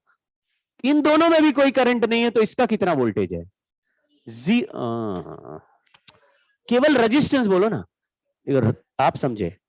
दो तरह के वोल्टेज की बात करें, अगर मैं आपको एक बैटरी दूं और इसमें कोई करंट ना हो, तो मैं पूछूं what is potential difference of this battery, तो आप ई बोलेंगे। अगर इसमें करंट आई ऐसे आ रहा हो और मैं पूछूं what is potential difference of this battery, तो आप minus E minus I are बोल। अगर बैटरी दिखे इंटरनल रेजिस्टेंस के साथ और करंट ऐसे अंदर घुस रहा हो और what is potential difference of this battery, तो ई प्लस आई आर बोलेंगे। लेकिन केवल एक रेजिस्टेंस हो और करंट आई हो, मैं बोलूं what is potential difference of resistance R, अरे लल्ला आई आर बोलेंगे। अगर बैटरी एक रेजिस्टेंस दिया है आर, करंट जा रहा आई, मैं पूछूं what is potential difference of this resistance are, अरे आई आर बोलेंगे। करंटवा किधर है उससे क्या मतलब है, हायर लोअर हम अपने आप डिसाइड कर लेंगे। फिर एक रेजिस्टेंस दिया और उसमें कोई करंट ही नहीं है, मैं पूछा इसका पोटेंशियल डिफरेंस बताओ कितना, जीरो, समझे क्या? तो बोलो, अगर सी से डी के बीच में पूछूंगा पोटेंशियल डिफरेंस तो क्या होगा? ई, क्योंकि ई माइनस आई आर या प्लस आई, आई है ही नहीं। उसके आगे के रास्ते में पूछूं कितना वोल्टेज है, तो बोलो जीरो, ई में और जीरो ऐड कर दिया। उसके पीछे कितना है, उसमें जीरो और ऐड कर दो, तो यहां से कोने से वहां कोने तक कितना वोल्टेज है? ई है, ई है। आप ऐसे भी चलते हुए आओ, टक टक टक टक, कोई करंट ही नहीं है तो पोटेंशियल डिफरेंस नहीं होता। तो यहां पे जो पॉइंट है, मान लो इस पॉइंट को मैंने जीरो लिखा, ये भी जीरो हो गया। क्यों? क्योंकि आई नहीं ना, तो आई आर कैसे बनेगा? तो ये जीरो है तो ये क्या हो गया? तो यहां पहुंच गए, ये पॉइंट कितने का हो गया? नहीं, ये तो जीरो ही है ना, जीरो। अब फिर जंप करो ई, तो ये पॉइंट कितना हो गया? फिर आगे गए, ये पॉइंट कितना है? हाँ, तो ई ही है। क्यों? क्योंकि करंट नहीं ना। आप लोग पहचानो भाई, करंट चल रहा है तब रेजिस्टेंस क्रॉस किया, तो करंट के डायरेक्शन में चलने पर वोल्टेज डिक्रीज कर जाए, क्योंकि करंट चलता हायर से लोअर। और करंट चल रहा है तब उल्टा ऑफ करंट रिवर्स डायरेक्शन में क्रॉस किया तो प्लस आई आर हो जाएगा। अभी सिखाएंगे तो प्लस माइनस, जैसे क्यू बाई सी याद है आपको, मैंने सिखाया था। कैपेसिटर प्लेट लगे हैं, कैपेसिटर को जंप करा क्यू बाई सी, तो कभी लिखते थे प्लस क्यू बाई सी, तो किरचॉफ्स लॉ में सिखाते हैं वो। लेकिन आपको थोड़ा थोड़ा आइडिया है यार, कि जब रेजिस्टेंस क्रॉस कर रहे करंट है नहीं, तो कितना पोटेंशियल डिफरेंस दोगे भाई? जीरो है दोगे। मतलब यहां से वहां तक जाने में कितना पोटेंशियल डिफरेंस हो? कुछ नहीं हो रहा, क्योंकि करंट ही नहीं है, तो क्यों होगा? वी जोड़ आई आर, ओम्स लॉ पता चल गया ना आपको? अरे कितना बात करोगी, क्या हुआ? फोन नंबर ले लो ना उसका, रात भर बात किया करो। और बातें क्या करो तुम लोग? मतलब मैं इंटरेस्टेड हो जाने की बताए नहीं। हाँ, अरे वेरी गुड। ये तीनों ब्रांच पैरेलल हैं, पैरेलल में सबका मुंह एक साइड है कि नहीं? इसका मतलब है किसी को माइनस नहीं लिखना पड़ेगा। फॉर्मूला लगा रहे हैं, 3/1 plus 2/1 plus 1/1 upon 1 plus 1 plus 1 हो गया। तो इससे 3 प्लस 2 प्लस 1 6/3 2 वोल्ट हो गया। और बाकी दाएं बाएं साएं कुछ भी और इस सर्किट में अब कोई करंट भी, आंसर क्या आ गया? 2 वोल्ट आ गया। 2 वोल्ट आंसर। कोई प्रॉब्लम हुई क्या? फॉर्मूला लगाया आंसर। किरचॉफ्स लॉ से करते बहुत समय लगता है इसको, इस क्वेश्चन सॉल्व करने में। किरचॉफ्स लॉ से कैसे करेंगे वो भी अभी देखेंगे। चलिए, मतलब ये बहुत ही डिफिकल्ट सर्किट्स में से है, तो खतरनाक सर्किट्स माने जाते हैं। इसमें देखो क्या लिखा है, ये जो बीच वाला रास्ता यहाँ पे एरो बना दिया है, और शायद बीच वाले रास्ते में कोई खेल कर रहा होगा। क्या पूछा है? The potential difference between points A and B. अच्छा, ए से बी में अगर चले तो 3 रास्ते दिख रहे हैं, ऐसे जाके भी है, ऐसे जाके भी है, और बीच का रास्ता भी है। ठीक है, तीनों रास्ते में एक एक बैटरी है और सबका मुंह एक ही साइड है, दिख रहा है क्या? ए से बी ऊपर की साइड जा रहा है, इसका मुंह भी ऊपर है, इसका मुंह भी ऊपर है। तीनों बैटरी किसमें है? पैरेलल में तीन रास्ते बन गए हैं, तीन बैटरी। बट ये बैटरी का internal resistance R1 plus R1 2R1 है, और इस बैटरी का भी रेजिस्टेंस 2R1। ये दो बार ऐसे दिया, इसको इंटरनल मान लो, समझ गए क्या? तो इस रास्ते का पूरा रेजिस्टेंस मतलब इस बैटरी का इंटरनल रेजिस्टेंस हो गया, इस रास्ते का रेजिस्टेंस इस बैटरी का इंटरनल हो गया, और इस रास्ते का तो टोटल रेजिस्टेंस इस बैटरी का इंटरनल है। मुझे क्या मतलब है, रेजिस्टेंस जो है वो बैटरी को दे दो। तो तीन बैटरी अपने अपने इंटरनल रेजिस्टेंस के साथ कनेक्टेड है। R1 का वैल्यू दिया 1, R2 का वैल्यू दिया 2, मतलब ये भी हो गया 2, ये भी हो गया 2, और ये भी हो गया 2, मतलब टोटल रेजिस्टेंस। और E1 का वैल्यू कितना दिया है, ये 2 वोल्ट है, और ये 4 वोल्ट है, और ये भी 4 वोल्ट है। अगर तीनों पैरेलल हैं और मैंने तीनों को जोड़ के एक बना दिया, तो A से B के बीच में एक रेजिस्टेंस बनेगा और एक बैटरी बन जाएगा, करेक्ट? लेकिन तीनों को मिला के एक बना दें तो कोई चौथा रास्ता है जिसमें करंट फ्लो करेगा? नहीं करेगा। तीनों मिला के एक बना दिए तो एक रास्ता बना। अब ये क्लोज्ड लूप है कि नहीं है? तो ये किसकी तरह हो गया? ओपन में करंट नहीं होता तो पोटेंशियल डिफरेंस कैसे निकालते हैं? जो ई निकाला वही आंसर है। ई निकाल पाओगे? बताओ। समझ रहे? बहुत ही चालाकी से भरा मेथड हो गया ये।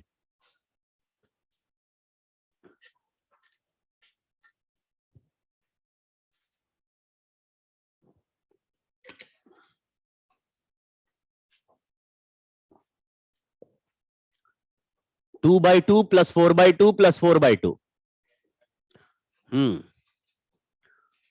2/2 प्लस 4/2 प्लस 4/2, ये तो तीन बैटरी हो गए। E1/R1 plus E2/R2 plus E3, और फिर 1/R1 प्लस 1/R2 प्लस, ऊपर का रास्ता दिख रहा है 5/3/2, यानी कि तो जो EMF का आंसर आया, क्योंकि समझ गए, अगर मैं दो को ही जोड़ के तीसरे के साथ सीरीज कर दूं तो करंट फ्लो होता रहेगा, तो फिर E-IR या E+IR करके सॉल्व करना पड़ेगा। मामला खतरा है। तीनों को जोड़ दीजिए तो सारा झंझट खत्म, रास्ता खत्म, एक रास्ता EMF ही पोटेंशियल डिफरेंस है। बोलिए, हर रास्ते में बैटरी दिखे। अब सवाल थोड़ा बदल भी सकते हैं, सुनना। मान लीजिए बीच वाले रास्ते में बैटरी ही नहीं होता। मान लो बीच के रास्ते में बैटरी नहीं है, किधर है? एक इस साइड के रास्ते में, इस साइड के बीच वाला बैटरी नहीं होता, तो कैसे सॉल्व करते? हाँ, तो भी ऐसे ही सॉल्व कर देते, बीच के बैटरी का नंबर 0 लिख देते। कुछ समझे क्या? तो E1/R1 plus E2/R2 plus E3/R3 में एक 0 लिख दे तो ऊपर एक टर्म गायब हो गया, लेकिन नीचे तीनों रहेंगे। समझे क्या? 0 वोल्ट का बैटरी मान लो, मतलब आपको ये डरना नहीं है कि सर एक अगर बैटरी नहीं होता तो दो बैटरी पैरेलल करके फिर तीसरे के साथ सीरीज लेना पड़ता, वो सब कुछ नहीं करना। बैटरी नहीं है तो भी पैरेलल चिपका दो भाई, कुछ नहीं होता। समझ गए कहानी? समझ गए? ठीक है, ये सवाल बहुत ही अच्छे हैं, बड़े हमने ऐसी, कुछ है क्या? चलो, पावर का कोई फॉर्मूला बोलो। हाँ, वर्क डन अपॉन टाइम। अच्छा, वेरी गुड, लल्लू लोगों। करंट आई जा रहा रेजिस्टेंस आर में, पावर इन रेजिस्टेंस, पावर का फॉर्मूला I²R। एक रेजिस्टेंस को पोटेंशियल डिफरेंस V दिया हुआ, रेजिस्टेंस R है, पावर का फॉर्मूला V²/R। तो हमको दो फॉर्मूले हैं, कौन सा यूज करना चाहिए? जब जो लग जाए। देखो, दो दो तरह की चीजें सीखनी पड़ती हैं। एक, कंपैरिजन वाले नॉर्मली क्वेश्चंस होते हैं कि चार बल्ब लगे, कौन सा ज्यादा चमकेगा। तो अगर आपको सीरीज में बल्ब्स दिखे या सीरीज में दिखे तो क्या सेम होता है? आई सेम होता है, तो कौन से फॉर्मूले से हमेशा इमेजिन करना पड़े? I²R से चलाओ। और अगर पैरेलल में लगी हुई चीजें तो V², मतलब इसी हिसाब से लगाना फॉर्मूला। अगर पैरेलल में रेजिस्टेंस लग रहे तो कोशिश करनी है V²/R से, क्योंकि V सबका सेम होगा तो फिर V²/R करते जाओगे, सबका आंसर अलग अलग आता जाएगा। और अगर सीरीज में लगा है तो I²R से कैलकुलेट करना है। ठीक है ना? तो उतना ही बस कोशिश करना कि V क्या होता है। पोटेंशियल डिफरेंस होता, पोटेंशियल नहीं होता, ठीक है। लेकिन आपने ऐसा देखा है कि बोलते हैं कि जब जब करंट सप्लाई होता है, लॉन्ग डिस्टेंस पावर सप्लाई होता है, तो हाई वोल्टेज पे आपने देखा है खेतों में बड़े बड़े से फ्रेम बनाते रावण जैसे, फिर वो ऊपर से वायर करंट होता, बोलते लिखते 1,00,000 वोल्ट, 50,000 वोल्ट, डेंजर का साइन भी रहता है ना। तो उसको छू लो तो वो स्केलेटन जैसा ही चेहरा दिखेगा तुम्हें। तो एक 50,000 वोल्ट ऐसा लिखते हैं, और फिर बोलते हैं कि जब हाई वोल्टेज पे करंट फ्लो कराएंगे, यानी वायर में चलेगा, तो पावर लॉस कम होती है। मैंने कहा फॉर्मूला लग रहा है इन्होंने पढ़ा नहीं, फिजिक्स कमजोर है इनकी। देखो यहां क्या लिखा है, अगर इसमें v का वैल्यू बहुत ही बढ़ा दिया मैंने, तो v² बाई r का वैल्यू भी तो बढ़ना ही चाहिए। तो फिर लेकिन होता तो यही सच है। कभी भी आप अपने घर के बाहर जो ट्रांसफार्मर होता है वहां पे देखोगे, तो वहां 440 वोल्ट लिखा रहता है, 440 डेंजर 440 वोल्ट, क्योंकि ट्रांसफार्मर 440 वोल्ट से 220 वोल्ट कन्वर्ट करके तुम्हारे घर में भेज दे रहा है।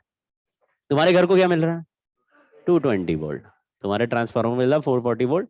तुम्हारे मोहल्ले के आसपास में एक सब स्टेशन होगा, उसको मिलेगा मान लो 1,000 वोल्ट या 880 वोल्ट, जो कुछ भी ऐसे मिलेगा, उसी फैक्टर में मिलता है, आसान होता है कन्वर्ट करना। 1,000 वोल्ट तुम्हारे सब स्टेशन को मिल रहा होगा। लेकिन जो लॉन्ग वायर, जो हाई टेंशन लाइन जिसको बोलते हैं, जो बड़े ऊंचे वाले खंभों से आ रही होगी, वो 50,000 वोल्ट बोल रहा होगा, उसके ऊपर लिखा हो 50,000 वोल्ट, 1,00,000 वोल्ट। ऐसा क्यों है बोलो? हाँ, वायर का रेजिस्टेंस होता ही है, वायर बिना रेजिस्टेंस के नहीं होते। मतलब सोने के वायर बनाने पड़े, चोरी हो जाएगा है। वही रेजिस्टेंस कम करने हैं तो आप सोने चांदी के वायर बनाओ। आदमी कहेगा जले तो जले, हटाओ, चुराऊंगा जरूर मैं। हाँ, तो बताइए, मतलब कॉस्टिंग भी कम रखनी है, पावर लॉस भी कम रखनी है, तो ऐसा v² बाई r से तो बात बन नहीं रही। वी इसको इसीलिए मैंने पूछा ये वी क्या होता है, आपने बोला पोटेंशियल डिफरेंस। तो ये वी पोटेंशियल डिफरेंस होता है। जो 50,000 वोल्ट है वो पोटेंशियल डिफरेंस नहीं है, वो केवल उस पॉइंट का पोटेंशियल है। समझ गए? तो अक्रॉस द वायर जो पोटेंशियल डिफरेंस होता है वो बहुत ही कम होता है। वहां पे भी 50,000 है, और वहां पर भी 50,000 से थोड़ा कम है। समझ गए? 49,999 ऐसा है। वोल्ट, 1 वोल्ट का डिफरेंस है, करंट फ्लो करेगा उधर 1 वोल्ट पे, बड़ा जरा सा। लॉजिक ये है कि वो एसी ऑल्टरनेटिंग करंट है, और ऑल्टरनेटिंग करंट में जब हम वोल्टेज बढ़ा देते हैं किसी पॉइंट का, तो सर्किट में करंट कम हो जाता है, क्योंकि पावर होता है वोल्टेज इनटू करंट। वोल्टेज अगर बढ़ा देंगे तो करंट कम हो जाएगा। तो ये जो वायर होते हैं इसमें करंट क्या होता है, बहुत ही कम फ्लो हो रहा होता है, बहुत ही कम। और करंट इतना कम होता है कि अगर I²R से देखोगे तो नेग्लिजिबल पावर लॉस दिखेगी, बहुत ही कम, माइक्रो एम्पियर और मिली एम्पियर में करंट फ्लो हो रहा होगा। वोल्टेज इधर का भी बढ़ा देंगे और दूसरे साइड का भी बढ़ा देंगे और तीसरे, सबका वोल्टेज एक साथ बढ़ा देते हैं, तो पोटेंशियल डिफरेंस क्या हो जाता है, बहुत ही कम रहता है। और हीट बनता है किससे? पोटेंशियल से नहीं, किससे? पोटेंशियल डिफरेंस से। सबका वोल्टेज बढ़ा देते हैं, पोटेंशियल डिफरेंस कम रखते हैं। डिफरेंस कम रहता है तो पावर कम रहता है, मतलब पावर लॉस कम होता है। इसी लॉस को बोलते हैं जूल हीटिंग। ये जो पावर लॉस है, तो हीट का अगर फॉर्मूला चाहिए, हाँ, पावर इंटू टाइम कर दो, यानी I²R टी। इसको क्या कर देंगे, मतलब dt लगा के इंटीग्रेट कर दिया, अगर कांस्टेंट पावर है तो मल्टीप्लाई कर देंगे टाइम से, नहीं तो इंटीग्रेट, मतलब इंटीग्रेशन वाला लिख दिया। I²R वाला ही लिखा है, क्योंकि अगर किसी रेजिस्टेंस में करंट आई है, v²/r इंटू dt भी लिख सकते हैं। दूसरा है पावर ऑफ बैटरी। बैटरी मतलब अगर ऐसे बैटरी इंटरनल रेजिस्टेंस R है और इसमें से करंट I फ्लो कर रहा है, ठीक है, तो total power is E into I. Power loss in internal resistance is I square R. और power in external circuit is V into I. ये कहानी बिल्कुल सेम चल रही है अभी जो बोल रहे थे आपने। अगर बैटरी डिस्चार्जिंग है, ये बैटरी डिस्चार्जिंग है कि चार्जिंग, तो आपने ऐसा सुना E माइनस आई आर, दोनों साइड आई से मल्टीप्लाई करो, आई से, तो बैटरी कितना पावर टोटल बनाएगी, E इंटू आई, उसमें से इंटरनल रेजिस्टेंस में कितना पावर घट जाएगा, तो बाहर के सर्किट के लिए कितना बचेगा, कुछ समझे क्या? तो ये क्या है, एक्सटर्नल सर्किट की के बैटरी की कितनी पावर एक्सटर्नल में खर्च हो रही है, V इंटू आई है, और बैटरी ने कितना टोटल पावर बना रखा है, E इंटू आई, और कितना इंटरनल में गया, ये तो सेम ही तो हो गया, आई से मल्टीप्लाई हो गया पूरा। तो वो जैसा जो नंबर दिया उसी हिसाब से बात करेंगे, V इंटू आई, E इंटू आई माइनस आई स्क्वायर। ठीक है,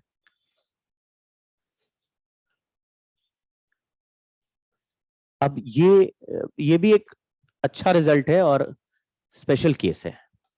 मान लो हमारे पास एक बैटरी E की है, इंटरनल रेजिस्टेंस स्मॉल r है और बाहर कैपिटल R का रेजिस्टेंस लगा है, तो बाहर के रेजिस्टेंस में जो पोटेंशियल डिफरेंस मिलेगा वो इसी रेजिस्टेंस के हिसाब से ही जनरेट होता है। मतलब जैसे बनाया था ना वोल्टेज, ऐसे ग्राफ बना था, मतलब अलग अलग कैपिटल R के लिए वोल्टेज अलग अलग रहेगा। तो बैटरी हम खरीद लाए, इंटरनल रेजिस्टेंस उसके साथ फ्री मिलता ही है, वो अंदर छुपा हुआ है, बैटरी का हमने पैसे दे दिया, इंटरनल रेजिस्टेंस अंदर है, और एक्सटर्नल रेजिस्टेंस हमारे पास बहुत सारे हैं। मान लो मेरे पास 1 ओम, 2 ओम, 3 ओम, 4 ओम सब तरह के बल्ब लगे हुए, तो मैंने 1 ओम का बल्ब लगाया, चमकने लगा, 2 ओम का बल्ब लगाया, वो भी चमक रहा है, 3 ओम का लगाया, वो भी चमक रहा है। तो कौन सा बल्ब सबसे ज्यादा चमकेगा? नहीं, उसी को बोलते हैं जिस बल्ब को मैक्सिमम पावर बैटरी से ट्रांसफर होगी, वो बल्ब सबसे ज्यादा चमकेगा। लेकिन देखो अब समझना ध्यान से, आप कह रहे 1 ओम का ज्यादा चमकेगा, ऐसा क्यों? क्योंकि आपने बोला 1 ओम में ज्यादा करंट जाएगा, रेजिस्टेंस कम है तो करंट ज्यादा जाएगा, लेकिन 1 ओम का रेजिस्टेंस भी तो छोटा ही है, तो आई स्क्वायर आर करोगे तो आर का वैल्यू छोटा नहीं हो गया? थोड़ा समझने की कोशिश करना। तो हमने बोला किसको ज्यादा चमकाना, इंटरनल रेजिस्टेंस को, बाहर वाले को? तो पावर किस पे मैक्सिमम होनी है, और कौन सा रेजिस्टेंस वेरिएबल है इनमें से? बाहर वाला ही वेरिएबल है भाई, जिस पे पावर बनानी है वही वैल्यू बदल रहे, इंटरनल रेजिस्टेंस हम नहीं बदल सकते, वो तो फिक्स है। तो मैंने सोचा अलग अलग रेजिस्टेंस का बल्ब लगाते हैं, तो किसी भी बल्ब के लिए current E upon R plus R, समझ गए? तो पावर इन कैपिटल R कैसे निकालेंगे? P इज इक्वल टू, बोलो, आई स्क्वायर कैपिटल, ये समझ में आया कैपिटल R क्यों लिखा? ठीक है, आई की जगह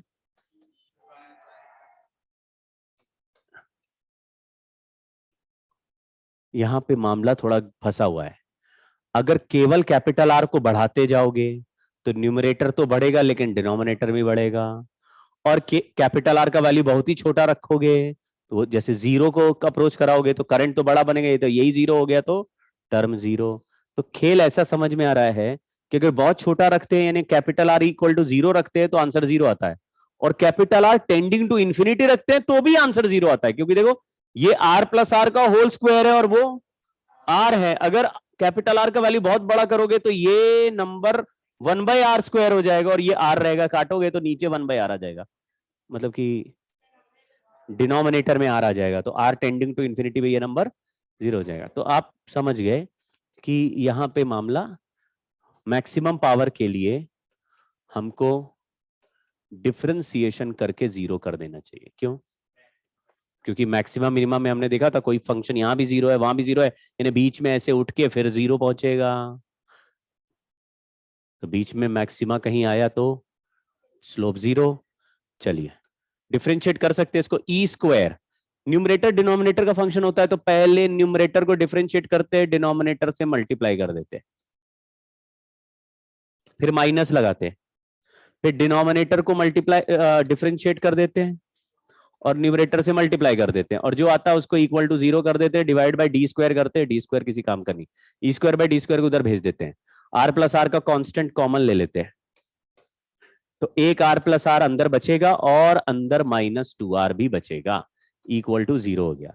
ये भी गायब कर देंगे क्योंकि आर प्लस आर 0 नहीं हो सकता, ये नेगेटिव नहीं होते ना वैल्यू, इसको 0 में भेज दिया, तो ये small R minus R equal to 0 आ गया, यानी कैपिटल आर का वैल्यू क्या पता चला, वही बल्ब मैक्सिमम चमकेगा जिसका रेजिस्टेंस बैटरी के इंटरनल रेजिस्टेंस के बराबर है। ज्यादा छोटा नहीं करना है, ज्यादा बड़ा नहीं करना है। अगर इसका फंक्शन बनाए, मतलब पावर का फंक्शन बनाए कैपिटल आर के साथ, तो आपको ऐसा, समझ गए? तो मैंने बोला अगर रेजिस्टेंस 2 ओम कर रहे थे तो वही बल्ब सबसे ज्यादा चमक रहा था 2 ओम वाला, इसका मतलब इंटरनल रेजिस्टेंस भी कितना होगा 2 ओम, तो इससे नहीं भी पता तो वैल्यू पता चल जाती, समझ गए क्या? ऐसे ही सवाल पूछा जाएगा कि इनमें से जैसे अलग अलग वैल्यू दे दिए, बोला कौन सा रेजिस्टेंस मैक्सिमम चमक रहा है, तो कैपिटल आर इक्वल टू,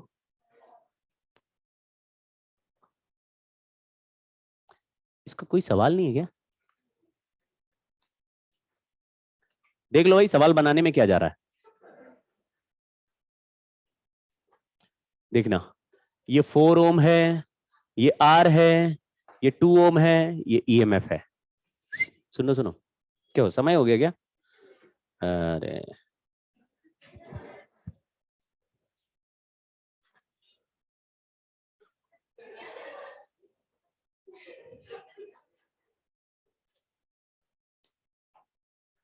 बहुत पंक्चुअल है हम लोग,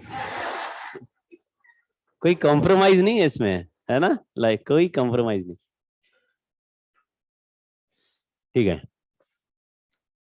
आंसर बताओ, क्वेश्चन ये है कि कैपिटल आर का ऐसा वैल्यू बताइए जिससे कैपिटल आर में पावर मैक्सिमम आए। ये इंटरनल रेजिस्टेंस 2 ओम है, कैपिटल आर है, और ये साइड में एक 4 ओम का रेजिस्टेंस, तो क्वेश्चन है find capital R to get maximum power in capital R. सवाल जानबूझ के ऐसा दिया है, ठीक है। कैपिटल आर का वैल्यू, हाँ बिल्कुल सही बोल रहे हैं, 6 ओम बोल दो आंसर। कैसे आया? आपको इस बात से फर्क नहीं इंटरनल रेजिस्टेंस कौन है, कैपिटल आर के अलावा कितना रेजिस्टेंस सर्किट में, पहले कैपिटल आर के अलावा कितना होता था, स्मॉल आर होता था, तो कैपिटल आर में मैक्सिमम पावर चाहिए तो कितना चाहिए, कैपिटल आर का वैल्यू स्मॉल आर के इक्वल हो जाए। यहां पे स्मॉल आर की जगह कितना है, तो आप समझ रहे हो, ये रेजिस्टेंस एक्चुअल इंटरनल रेजिस्टेंस को नहीं पहचानता, ये किसको पहचानता है, इसके अलावा जो रेजिस्टेंस उसको पहचानता है। What is total resistance of the circuit? नहीं नहीं नहीं, 7, घर ही जाओ तुम, 7 ये 6, ये आर है, ये आर है, ये 4 है और ये 2 है, 6 प्लस आर है, इसमें कितना रेजिस्टेंस था सर्किट में, तो स्मॉल आर की जगह क्या नंबर लिखा दिखाई दे रहा है, समझ रहे ना, कैपिटल आर इंटरनल रेजिस्टेंस को नहीं, समझ गए? अरे इसकी रेजिस्टेंस की आंखें हैं क्या, वो देख लेगा क्या? अरे बैटरी के अंदर तो 2 है, तुम उल्लू बना रहे हो मुझे, 2 के बाजू में तुम और रेजिस्टेंस लगा दो तो वो भी 2 के साथ ऐड हो गया, समझ गए क्या? तो कैपिटल आर को क्या फील होगा, उसके अलावा कितना रेजिस्टेंस सर्किट में बैठा हुआ है, 6 है, तो वो 6 को किसकी तरह ट्रीट करेगा, इंटरनल की तरह। अब आप पूछोगे कैपिटल आर का वैल्यू बताओ to get maximum power in capital R, तो जो बच गया उसके बराबर कर दो, समझ गए? तो इंडिविजुअल वो इंटरनल रेजिस्टेंस रीड नहीं कर रहा, तुम यहां स्मॉल आर के साथ इंटीग्रेट कर रहे हो तो कैपिटल आर स्मॉल आर के साथ आ रहा है। अभी अब मैंने बोला इस सर्किट में टोटल रेजिस्टेंस कितना है, तो आपने बोला आर प्लस 6, तो करंट कितना होगा, ई अपॉन आर प्लस 6, तो सेम चीज सॉल्व करोगे तो स्मॉल आर की जगह 6 आता जा रहा है, डिफरेंशिएट करोगे तो कैपिटल आर का वैल्यू क्या आ जाएगा, इक्वल टू 6। तो किसी भी रेजिस्टेंस में मैक्सिमम पावर चाहिए तो क्या करो, उसके अलावा देख लो ना कितना रेजिस्टेंस बचा हो, उसको ऐड करके लिख दो, आंसर हो गया। फोटो देखो,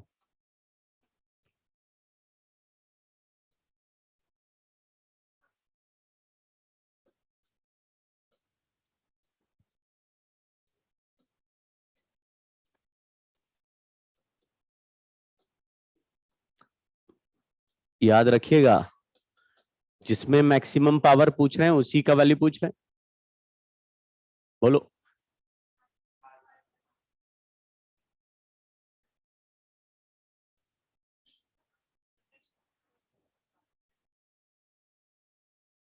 दुकान बढ़ा दिए लग रहा है।